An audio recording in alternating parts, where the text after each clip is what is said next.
Hello dear aspirants, आज JKPSC 10+2 lecturer subject Dogri के लिए जिन कैंडिडेट्स को शॉर्टलिस्ट किया गया था उनका इंटरव्यू था।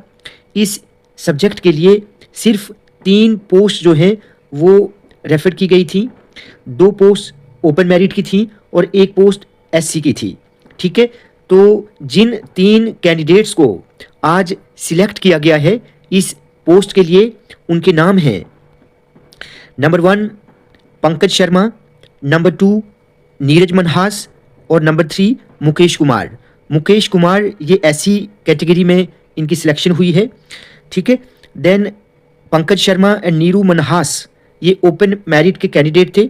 ठीक है, तो पंकज शर्मा को 71.78 पॉइंट्स जो है वो बने हैं, नीरू मनहास के 69.35। अगर हम डोगरी सब्जेक्ट की बात करें तो जो कट ऑफ था, ठीक है, जो आपका रिटन टेस्ट हुआ था, रिटन टेस्ट में अगर हम कट ऑफ की बात करें, जिन कैंडिडेट्स को इंटरव्यू के लिए बुलाया गया था, SC कैटेगरी में 33.74 कट ऑफ रहा था। ठीक है, रिटन का। और सिमिलरली ओपन मेरिट के लिए 37.84 ये डोगरी सब्जेक्ट का कट ऑफ था।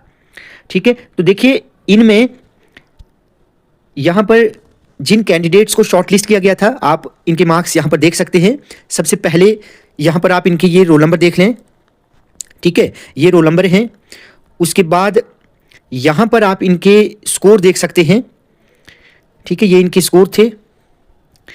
एक मज़े की बात यह है कि एक कैंडिडेट ये सिकंदिया देवी, ठीक है, सिकंदिया देवी इनकी MPhil और PhD दोनों थी।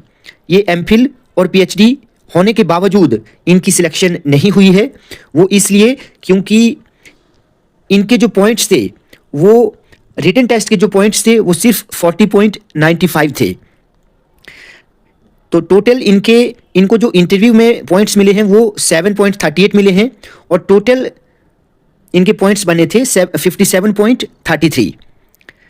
ठीक है, लेकिन सिलेक्शन किसकी हुई है? 71.78 एंड 69.35 की ओपन मेरिट में इनकी सिलेक्शन हुई है। तो आप इनको देख लें, ये रिटन टेस्ट में इनके मार्क्स थे। इसके अलावा यहाँ पर 5 कैंडिडेट्स और हैं, क्योंकि 15 कैंडिडेट्स को इंटरव्यू के लिए बुलाया गया था। तो आप इनके मार्क्स भी यहाँ पर देख सकते हैं।